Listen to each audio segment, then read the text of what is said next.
55-60 तक, अगर आपके पास में 20 से 25 साल आपके पास में है, 30 ईयर्स है, तो 30 ईयर्स में आपको स्मॉल कैप मिड कैप बहुत अच्छा रिटर्न दे के जाएगा। प्रहलाद जी, आप मानते हैं कि एसआईपी ही बाकी प्लेटफॉर्म से सबसे बेहतर है? यहाँ पे जाना के मतलब ही ये हुआ कि आपका प्रॉफिट बनना। अगर 15%, 18%, 20% रिटर्न चाहिए तो ऐसी मार्केट में आपको इन्वेस्टमेंट करना पड़ेगा। जो चीज़ 6 महीने पहले 100 रुपये का था, आज वो 70 रुपये का है, आज वो 75 रुपये का है, यानी 25%, 30% डिस्काउंट में आपको मिल रहा है। आप एफडी में डाल के तो पैसा बिट नहीं कर सकते, आप पोस्ट ऑफिस में डाल के तो नहीं बिट कर सकते। जब तक कि आपके पास में इन्फ्लेशन से ज़्यादा रिटर्न नहीं बनेगा तो आपका पैसा टूटेगा ही टूटेगा। और वो कहाँ पे बनेगा? वो इसी मार्केट में बनेगा। किस कंडीशन में प्रहलाद जी म्यूचुअल फंड जो है वो 15% का रिटर्न देता है? उसने लास्ट 2 साल में 75% का रिटर्न दिया है, 75% ईयरली रिटर्न दिया है। वॉरेन बफे ये भी कहते हैं, जो बहुत पढ़े लिखे लोग हैं ना, वो इस मार्केट में पैसा नहीं बनाते हैं, क्योंकि वो चर्निंग में लगे रहते हैं। यहाँ से निकाला, यहाँ पे डाल दिया, यहाँ से निकाला, यहाँ पे डाल दिया। पैसा कौन बनाता है?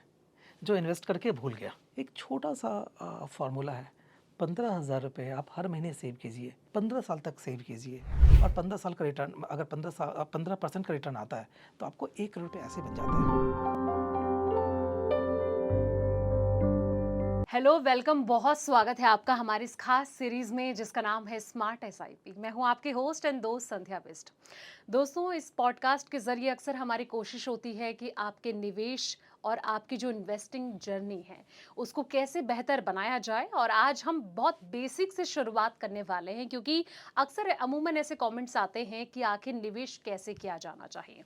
तो आज जो मेरे साथ गेस्ट जुड़े हैं वो आपको इन डेप्थ में बताने वाले हैं कि आखिर निवेश की स्ट्रैटेजी क्या होनी चाहिए, किस तरीके से आप निवेश कर सकते हैं, कौन कौन से ऑप्शन आपके लिए मौजूद हैं और कहां पर आप अच्छा कॉर्पस तैयार कर सकते हैं, यानी कि कहां पर आपको अच्छा बेनिफिट मिल सकता है। तो आज पूरी निवेश की एबीसीडी आज इस पॉडकास्ट में हम उठाने वाले हैं, जानने वाले हैं, इसलिए आप पॉडकास्ट को एंड तक जरूर देखें, क्योंकि ये पॉडकास्ट आपके काम का बहुत होने वाला है। तो चलिए गेस्ट से मैं आपका तारुफ करवा दूं तो के प्रहलाद, जो गुल्लक थ्योरी के को फाउंडर हैं और साथ ही पर्सनल फाइनेंस के एक्सपर्ट भी हैं। बहुत बहुत स्वागत प्रहलाद जी आपका एक बार फिर से इस पॉडकास्ट में। शुक्रिया। तो जैसा प्रहलाद जी, आज हम निवेश की थ्योरी के बारे में बात करने वाले हैं, क्योंकि बहुत सारे कमेंट्स ने ऐसे आ रहे थे, जो न्यू बिगनर होते हैं वो जानना चाहते हैं कि आखिर निवेश की प्लानिंग कैसे की जानी चाहिए। तो सर, सबसे पहले तो मैं आपसे ये जानना चाहूंगी कि आखिर इन्वेस्टमेंट क्या है, इसे कैसे समझा जाए? निवेश का जो फंड है वो फंड चुनना नहीं है। निवेश का मतलब फंड चुनना नहीं है। निवेश का मतलब है कि पहले अपने आप को पहचानिए कि हमें निवेश करना क्यों है। क्या हमें अपने बच्चे की पढ़ाई के लिए निवेश करना है, अपने रिटायरमेंट के कॉर्पस बनाना है, घर खरीदने के लिए करना है? तो सबसे पहला जो स्टेप है वो ये है कि हमें निवेश करना क्यों है। जब तक आपको क्यों पता नहीं होगा, जब तक आपको अपना लक्ष्य पता नहीं होगा, तो उसकी प्लानिंग आप नहीं कर सकते। तो सबसे पहला चीज़ है कि आपको ये देखना है कि हमें निवेश करना क्यों है। बिल्कुल। फंड बाद में आता है। पहले जब तक कि हमें मंजिल नहीं पता होगा तो हम कोई भी व्हीकल्स नहीं ले सकते। बिल्कुल। मंजिल पता है, हमारे पास टाइम कितना है, उस हिसाब से हम अपनी जर्नी स्टार्ट कर सकते हैं। आपने ये तो बता दिया कि आखिर निवेश को लेकर सबसे पहले अपना गोल सेट किया जाना चाहिए। अगर इंसान ने सोच लिया कि अब मुझे इन्वेस्टमेंट करनी है, कोई अगर सैलरीड पर्सन है, तो फिर उसकी टाइम ड्यूरेशन क्या होनी चाहिए? क्योंकि ये सवाल अक्सर अमूमन इंसानों के मन में रहता है कि कौन से साल से इसकी शुरुआत करनी चाहिए? क्या 20 साल से, 30 साल से, या फिर ओल्ड एज में शुरुआत करनी चाहिए? तो जो ये ऐसी असमंजस वाली चीज़ें होती है ना, मैं चाहूँगी कि हमारे इन्वेस्टर को या फिर जितने भी दर्शक देख रहे हैं, उनको आप ईज़िली बताएँ। इन्वेस्टमेंट का जो सही टाइम है वो टाइम है कि जब आपके पास पैसे हो, स्टार्ट कर देना चाहिए। फंड वही चुनिए जो आपके ज़िंदगी से मेल खाता हो। वो फंड मत आप चूज़ कीजिए जो पड़ोसी को पसंद है, उसको आप चूज़ कीजिए जो आपसे मेल खाता हो। अगर लॉन्ग टर्म के लिए इन्वेस्ट करना है तो हम इक्विटी फंड हमें में इन्वेस्ट करना चाहिए। अगर मीडियम टर्म के लिए करना है तो आपको हाइब्रिड फंड में जाना चाहिए, डेट फंड में जाना चाहिए। तो सबसे पहले आप वो फंड चूज़ कीजिए जो आपके माइलस्टोन से मेल खाता हो। और आपने कहा कि हमें शुरुआत कब करना चाहिए? सही शुरुआत तब है जब आपके पास में पहली तनख्वाह आ जाए, पहली इनकम आपके पास में आ जाए, उस दिन से ही आपको शुरुआत करना चाहिए। आप अपनी इनकम का तकरीबन 20 से 30% तो सेव ज़रूर करना चाहिए। अच्छा, ये तो होगी कहीं न कहीं एज को लेकर कि कौन से एज में या कौन से समय में इसकी शुरुआत करनी चाहिए। अब आते हैं हम कि म्यूचुअल फंड को लेके देखिए, जब भी हम आपसे जुड़ते हैं या हुँ, हमारी टीम जब भी आपसे जुड़ती है तो आप बहुत अच्छी-अच्छी बातें म्यूचुअल फंड के बारे में हुँ, बताते हैं, स्ट्रैटेजी के बारे में बताते हैं। तो अब इसी पर ही मैं आना चाहूँगी कि अगर किसी इंसान को इन्वेस्ट करना है और म्यूचुअल फंड में जैसे कि आप एसआईपी को लेके ज़ोर देते हैं कि एसआईपी आज के वक़्त में बहुत अच्छा ऑप्शन इसे हुँ। माना जा सकता है, क्योंकि इसमें बहुत अच्छा रिटर्न है, चाहे एफडी की बात करें या फिर बाकी जो प्लेटफ़ॉर्म्स है उसके कंपैरिज़न देखा जाए।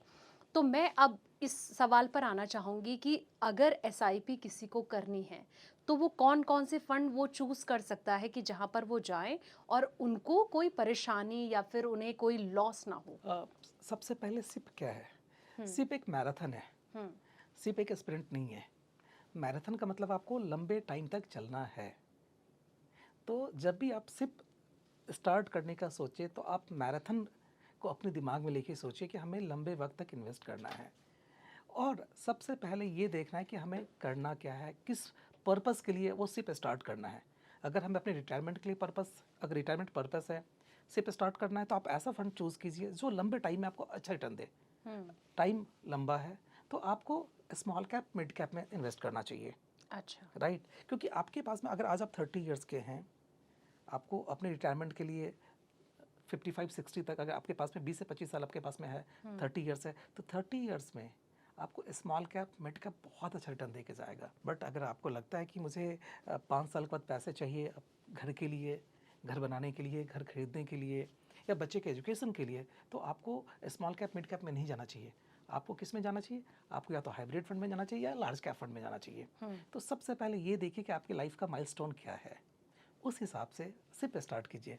सिप मैराथन है, स्प्रिंट नहीं है। प्रहलाद जी, आप मानते हैं कि एसआईपी ही बाकी प्लेटफ़ॉर्म से सबसे बेहतर है?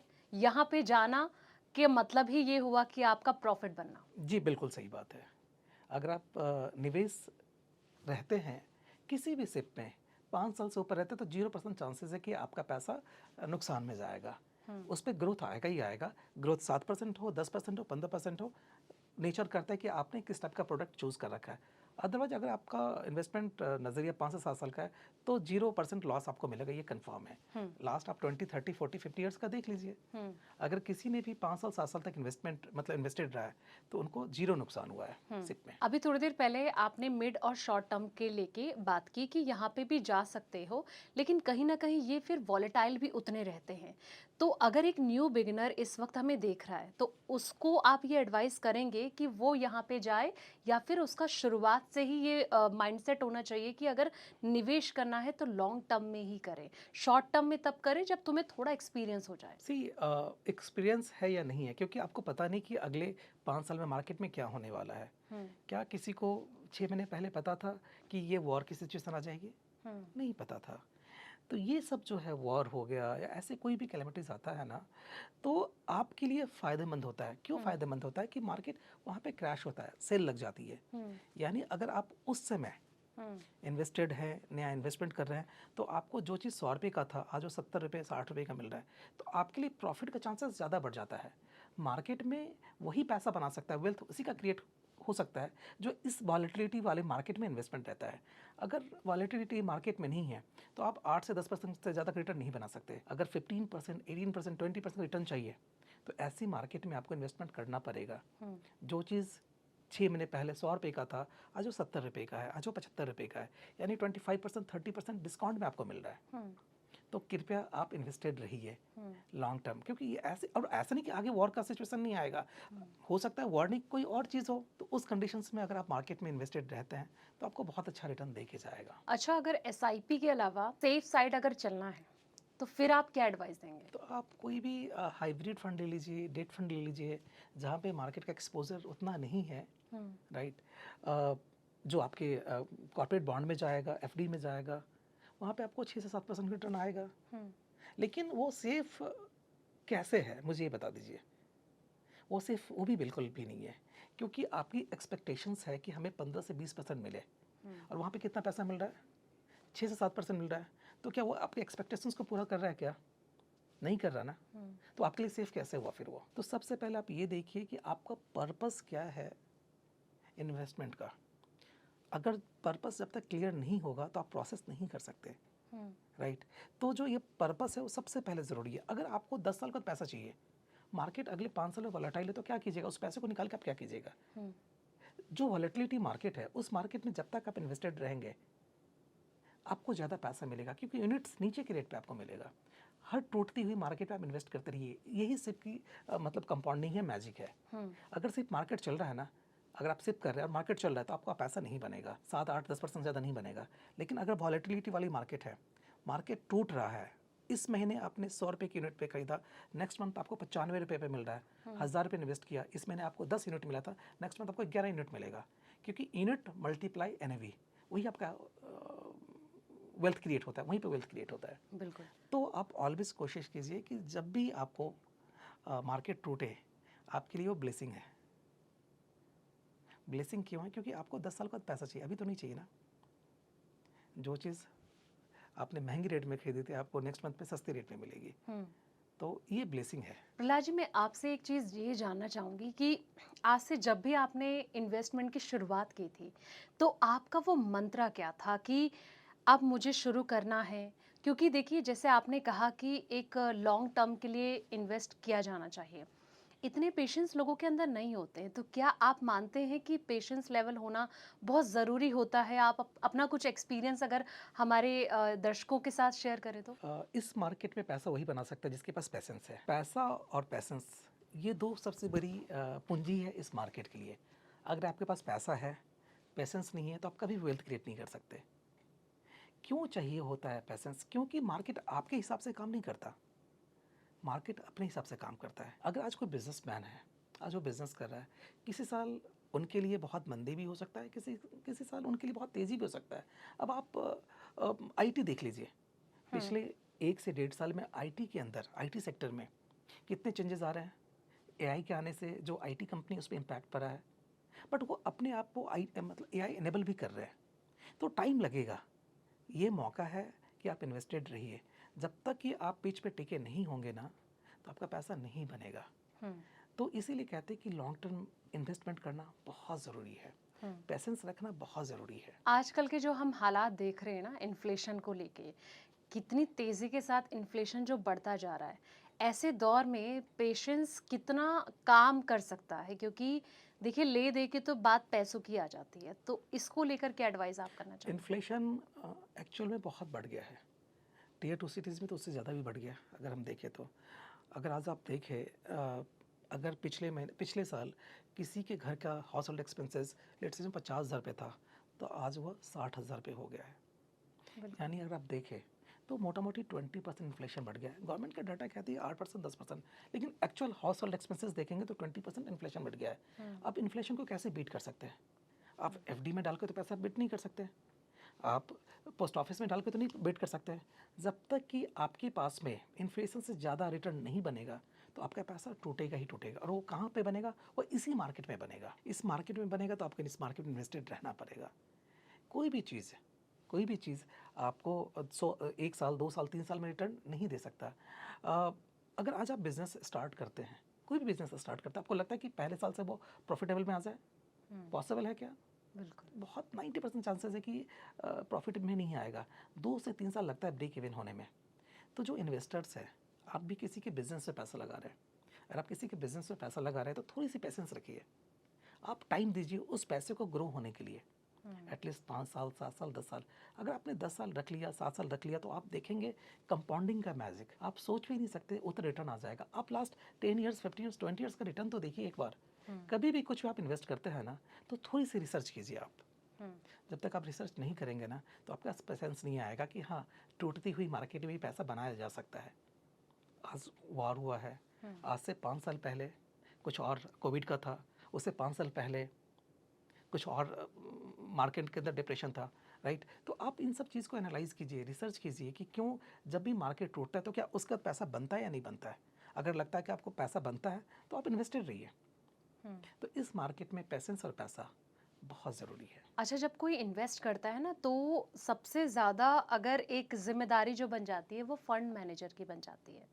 क्योंकि उन्हें ट्रैक करना पड़ता है कि ऐसा ना हो कि सामने वाले को कोई लॉस हो जाए, तो ऐसे में उनकी क्या जिम्मेदारी बन जाती है और किस तरीके का प्रेशर फिर ऐसे ही टूटती हुई मार्केट में उनके ऊपर रहता है? सी फंड मैनेजर एक्सपर्ट है, हम्म। वो उतने काबिल है कि मार्केट कैसे भी हो, उनको पता है कि कैसे कौन सी इन्वेस्टमेंट इंजीनियरिंग कहाँ पे यूज़ करनी है, राइट।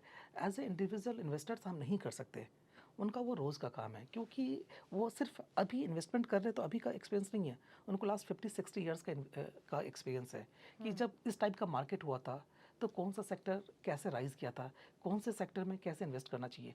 जो फंड मैनेजर है वो आज के लिए इन्वेस्ट नहीं कर रहा, आज वो बीज डाल रहा है। उनको पता है कि जो उसमें प्लांट है, वो जो फ्रूट्स है, वो 3 से 5 साल के बाद ही देगा। तो आपके पैसे को, आपके जो उसको मिनिमाइज़ करता है, आपके रिस्क को मिनिमाइज़ करते हुए वो इन्वेस्ट करता है। तो उनकी एक्सपर्टीज़ इसमें होती है, राइट। तो आपको उन पे ट्रस्ट करना चाहिए और ब्लाइंडली ट्रस्ट करना चाहिए। लेकिन साथ में ये भी है कि आपको हर साल अपने पोर्टफोलियो का रिव्यू भी करना चाहिए, जो आपने इन्वेस्ट किया था उसका क्या पोजीशन है। अगर सपोज आपने स्मॉल कैप में इन्वेस्ट किया या मिड कैप में इन्वेस्ट किया, हो सकता है एक साल में, लास्ट 1 ईयर में स्मॉल कैप ने परफॉर्म नहीं किया, हो सकता है कि आपका पैसा 7% 10% टूट गया। आप वहाँ पे देख सकते हैं कि जो दूसरी स्मॉल कैप कंपनियाँ हैं, जो दूसरी स्मॉल कैप एमसीज की जो म्यूचुअल फंड्स है, उसमें कितना रिटर्न आया है। नेगेटिव में रिटर्न आया तो कितना नेगेटिव में रिटर्न आया। ऐसा तो नहीं कि मेरा पोर्टफोलियो 5% टूट गया और दूसरे का पोर्टफोलियो 2% ही टूटा है। तो वहाँ पे एक बार आपको रिस्क एनालाइज करने की ज़रूरत है और वहाँ पे फंड मैनेजर चेंज करने की ज़रूरत है, अदरवाइज़ आप इन्वेस्टेड रह सकते हैं। ऐसी मार्केट में क्या सिर्फ हम एसआईपी पे ही भरोसा कर सकते हैं या फिर बाकी प्लेटफॉर्म की तरफ भी नज़र डाल सकते हैं? सी अपने पास में अगर आज देखें तो अपने बकेट्स में क्या क्या है इन्वेस्टमेंट करने के लिए। एसआईपी हो गया, मीन्स म्यूचुअल फंड हो गया, पोस्ट ऑफिस इन्वेस्टमेंट हो गया, बैंक एफडीज़ हो गया, बॉन्ड्स हो गया, गोल्ड बॉन्ड्स हो गया, पीपीएफ हो गया, ये सारे टूल्स हैं इन्वेस्टमेंट करने के लिए। अगर आपको लगता है कि मुझे 6 से 7% के रिटर्न में आप खुश हैं, तो आपको म्यूचुअल फंड में इन्वेस्ट करने की ज़रूरत नहीं है। फिर आप कहाँ पे इन्वेस्ट कीजिए? बैंक एफडी एफडीज़ में कीजिए, पोस्ट ऑफिस में कीजिए, कॉर्पोरेट बॉन्ड में कीजिए, पोस्ट ऑफिस में कीजिए, राइट, पीपीएफ के अंदर कीजिए, एनएससी में कीजिए। लेकिन जो आप इसमें इन्वेस्ट करेंगे उस पर रिटर्न कितना बनेगा? 6 से 7% रिटर्न बनेगा। उस पर आपको टैक्स भी पे करना है। इन्फ्लेशन 6% से ज़्यादा है, यानी आपका हर साल पैसा टूट रहा है, राइट। जो चीज़ आपको सेफ़ लगता है लेकिन वो सेफ़ है नहीं आपके इन्वेस्टमेंट के लिए। 6% रिटर्न आपको सेफ़ लगता है लेकिन क्या आपके पोर्टफोलियो के लिए सेफ़ है? आंसर इज़ नो, क्योंकि आपका पैसा हर साल टूट रहा है। तो म्यूचुअल फंड्स के अंदर इन्वेस्टमेंट करने का पर्पस यही है कि आपको ज़्यादा रिटर्न देगा। अगर कोई ज़्यादा रिटर्न देगा तो थोड़ी सी उसमें risk, see mutual fund risky investment नहीं है। म्यूचुअल फंड जो है वो वॉलेटिलिटी का इन्वेस्टमेंट है कि आपको, सी अगर आप देखें, बैंक एफडी आपको इस साल भी 7% देगा, नेक्स्ट ईयर भी 7% देगा, उसके बाद भी 7% देगा, ऐसे वो देता जाएगा। म्यूचुअल फंड के अंदर ऐसा नहीं है। म्यूचुअल फंड हो सकता है इस साल आपको 10% रिटर्न दे, हो सकता है नेक्स्ट ईयर वो -5% का रिटर्न दे, हो सकता है थर्ड ईयर -3% रिटर्न दे, लेकिन फिफ्थ ईयर हो सकता है आपको 20% का रिटर्न दे। तो जो म्यूचुअल फंड का ग्राफ है वो ऐसे चलता है, लेकिन जो बॉन्ड्स है, एफडी से, उसका ग्राफ ऐसे चलता है। ये 7% आपको देगा, लेकिन ये आपको चांसेस है इसमें आपको 12, 15, 20% रिटर्न भी देने की चांसेस है। तो आप वो व्हीकल चूज़ कीजिए जहाँ पे आप कंफर्टेबल हैं। आपको लगता है कि नहीं मैं 7% में खुश हूँ, तो आप बैंक में जा कर के मतलब चैन की नींद सोइए। अगर आपको लगता नहीं मेरा पैसा टूट रहा है वहाँ पे, ऑफ कोर्स इन्फ्लेशन पैसे को खा रहा है, तो आपको इन्फ्लेशन से ज़्यादा पैसे के लिए आपको म्यूचुअल फंड में इन्वेस्ट करना पड़ेगा, इक्विटीज़ में इन्वेस्ट करना पड़ेगा। किस कंडीशन में प्रहलाद जी म्यूचुअल फंड जो है वो 15% का रिटर्न देता है? एक ही मंत्र है, एक ही मंत्र है। वो मंत्र ये है कि आप लॉन्ग टर्म में इन्वेस्टेड रहिए। आप पास्ट डाटा को तो देखिए ना कि कितना रिटर्न दिया है। कोई भी ऐसी म्यूचुअल फंड नहीं है जो आपको, अगर आप 10 साल इन्वेस्टेड रहते हैं तो 12 से 14% का रिटर्न, किसी भी म्यूचुअल फंड कंपनी, जो वर्स्ट म्यूचुअल फंड भी है ना, वो भी आपको 12% का रिटर्न दिया है लास्ट 10 ईयर्स में। और अच्छी म्यूचुअल फंड 20, 25, 30% तक का भी रिटर्न दिया है। एक मैं कल ही एक डाटा देख रहा था, निपॉन का एक फंड है जो ताइवान में इन्वेस्ट करता है, राइट। उसने लास्ट 2 साल में 75% का रिटर्न दिया है, 75% ईयरली रिटर्न दिया है। तो ऐसे भी फंड्स हैं मार्केट में अवेलेबल। तो आपको चूज़ करना है कि आप अपने पैसे पे कितना रिस्क ले सकते हैं, हम्म। और सबसे पहले जो आप अपनी एडवाइज़र उसको बहुत वाइजली चूज़ करें, उनको बहुत वाइजली देखें। हम्म। अगर आपके जो एडवाइज़र है यानी वो आपके नेविगेटर है, वो कैसे आपको गाइड करते हैं, उनकी एक्सपर्टीज़ कितनी है, हम्म। एक्सपीरियंस कितना है, उनके ऊपर भी डिपेंड करता है, राइट। वो आपकी कितनी हैंड होल्डिंग कर सकते हैं। हम्म। तो ऑलवेज कोशिश करें कि अच्छे एडवाइज़र के साथ आप इन्वेस्टेड रहें, ताकि ऐसी वॉलेटिलिटी वाली मार्केट में आपको अच्छे से नेविगेट कर सके, हम्म। आपके रिस्क को मिनिमाइज कर सके। प्रहलाद जी, आपने कहा निपॉन इंडिया का एग्जाम्पल आपने दिया कि कितना अच्छा रिटर्न उसने दिया है 1 साल के अंदर। ऐसे कंडीशन में इन्वेस्टर के लिए कितना ज़्यादा इम्पोर्टेंट हो जाता है ऐसे फंड को तलाश करना जो उनको आने वाले वक्त में इतना अच्छा रिटर्न दे सी सकते हैं। ये मोस्टली इन्वेस्टर्स को नहीं पता होता, बट जो आपके फंड मैनेजर। एडवाइज़र, जो फंड में जो आपके एडवाइज़र होते हैं, हम्म। जो आपके नेविगेटर है, जो आपके एडवाइज़र है, उनको पता होता है कि आने वाला जो दशक है, जो आने वाला साल है, नेक्स्ट 5 ईयर्स 3 ईयर्स कौन सी कंट्री में अच्छा ग्रोथ होने वाला है, कौन से सेक्टर में अच्छा ग्रोथ होने वाला है, तो वो आपको गाइड करेंगे। तो इसलिए हमने बताया कि आपको हर साल अपने पोर्टफोलियो को रिव्यू करना चाहिए कि क्या जो हमने प्लान किया था 1 साल के लिए उस मैप पे आप चल रहे हो या नहीं चल रहे हो, राइट। अगर आपको लगता है कि उस डायरेक्शन में, सही डायरेक्शन में नहीं चल रहा है, तो आपको अपने पोर्टफोलियो के अंदर रिस्ट्रक्शन की भी ज़रूरत है।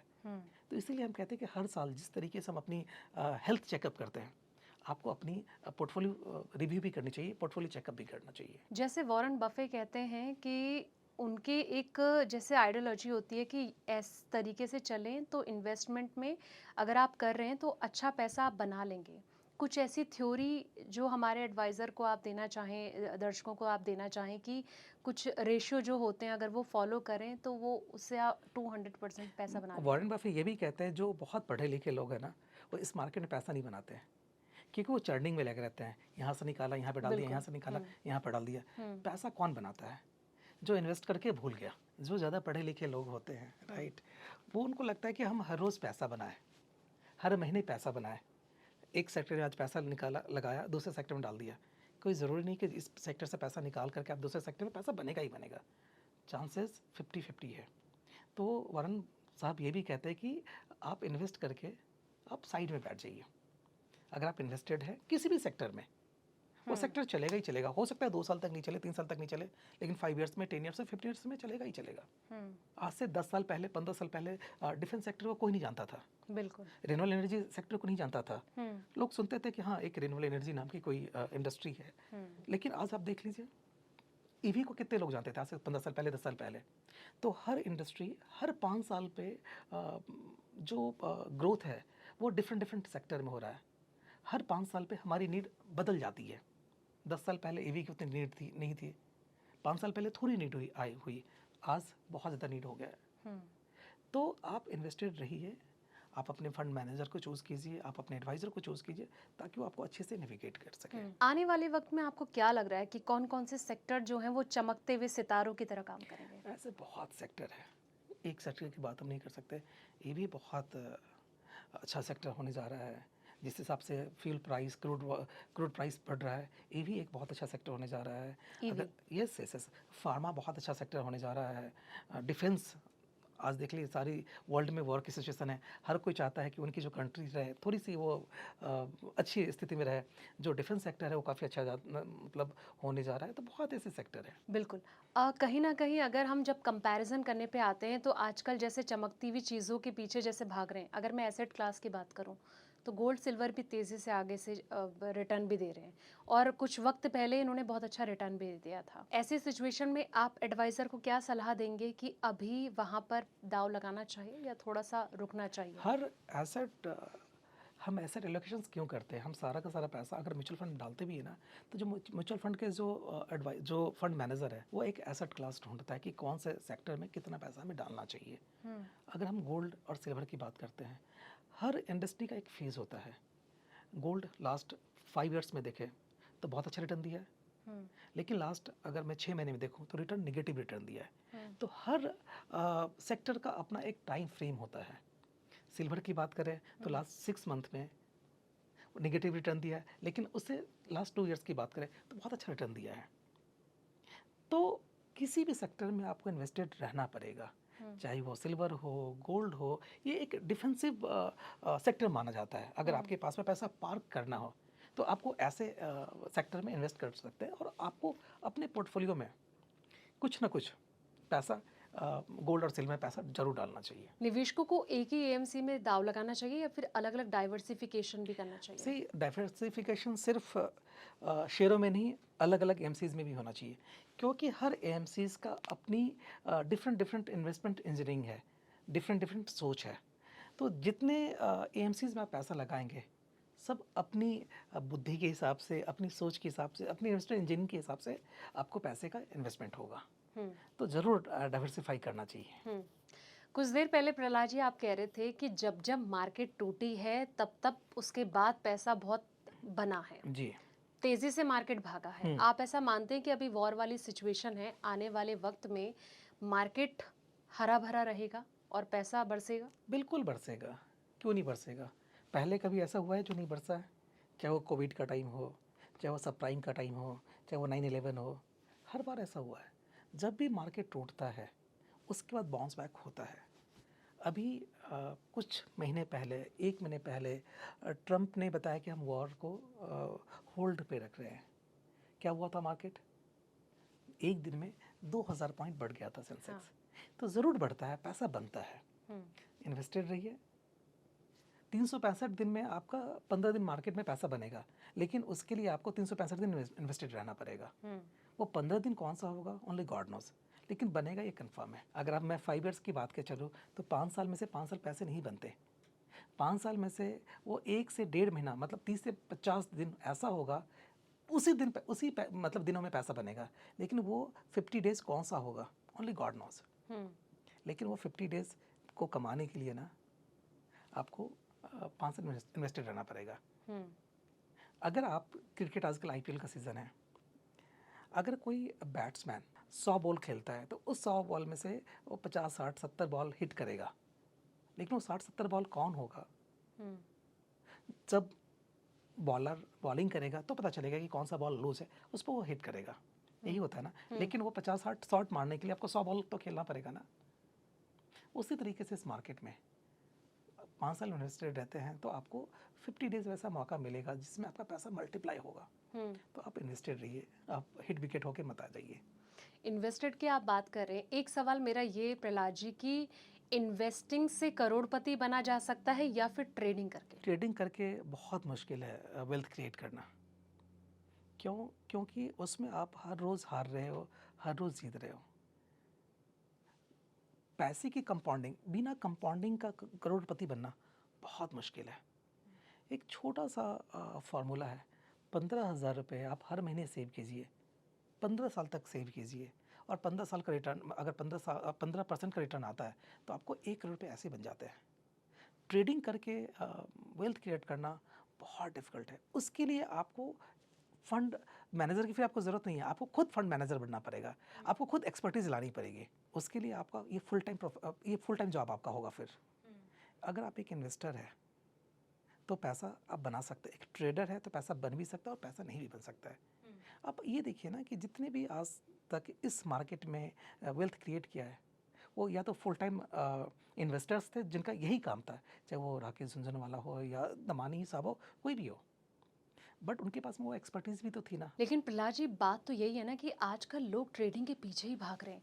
वो ये चाह रहे हैं कि बस ट्रेडिंग से ही हम पैसा बनाएं। ट्रेडिंग में की अगर हम बात करें तो एक रिपोर्ट है जिसमें से 97-98% जो इन्वेस्टर है ना, पैसा खो चुका है ट्रेडिंग करके। ट्रेडिंग करना इतना आसान नहीं है, बहुत डिफ़िकल्ट है। उसके लिए आपके पास में एक्सपर्टीज़ होनी चाहिए, और वो एक्सपर्टीज़ 1 दिन, 2 दिन, 3 दिन में नहीं आती। वो एक्सपर्टीज़ 10 ईयर्स, 15 ईयर्स, 20 ईयर्स में आती है। जब तक कि आप गंवाएंगे नहीं ना इस मार्केट में, आपके पास एक्सपर्टीज़ आ नहीं सकती। तो आप एक डिसिप्लिन इन्वेस्टर बनिए। इन्वेस्टर ज़्यादा पैसा बनाता है, ट्रेडर उतना पैसा नहीं बना पाता। और ट्रेडिंग करने के लिए आपके पास में ऑलवेज एक बड़ा अमाउंट चाहिए बैकअप के लिए। तकरीबन करोड़, 2 करोड़, 5 करोड़ पे चाहिए, तभी आप ट्रेडिंग कर सकते हैं। आप 5,000, 10,000, 20,000, 50,000, लाख रुपए लेकर आप ट्रेडिंग नहीं कर सकते। तो आप डिसिप्लिन इन्वेस्टर बनिए, आप अपने काम पे फोकस कीजिए, पैसे को आप काम पे लगाइए।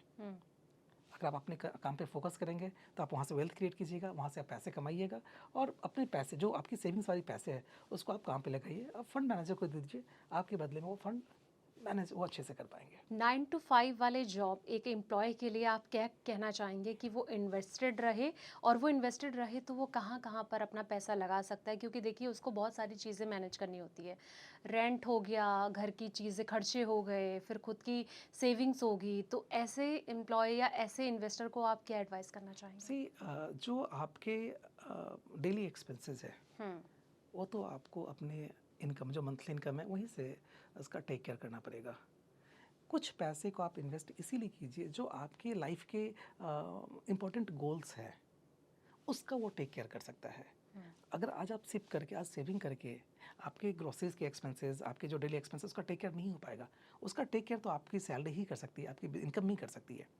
बट जो फ्यूचर के अंदर जो आपके माइलस्टोन होंगे, चाहे वो घर खरीदना होगा, चाहे बच्चे की हायर एजुकेशन होगी या अपनी पर्सनल रिटायरमेंट होगी, उसका टेक केयर जो आज आप सेव कर रहे हैं वो पैसा कर सकता है। क्योंकि एक सर्टन एज तक आप काम कीजिएगा, ऐसी तो नहीं कि आप पूरी लाइफ अगर आप 80-90 तक आप है तो 80-90 तक आप काम कीजिएगा। आप एक सर्टन एज तक काम कीजिएगा, 55-60 के एज तक काम कीजिएगा। उसके बाद तो आपकी इनकम एक्टिव इनकम तो रहेगी नहीं क्योंकि आप काम तो कीजिएगा नहीं, तो फिर वो उसके बाद की लाइफ कैसी होगी? उसके बाद का जो एक्सपेंसेस का टेक केयर कहाँ से होगा?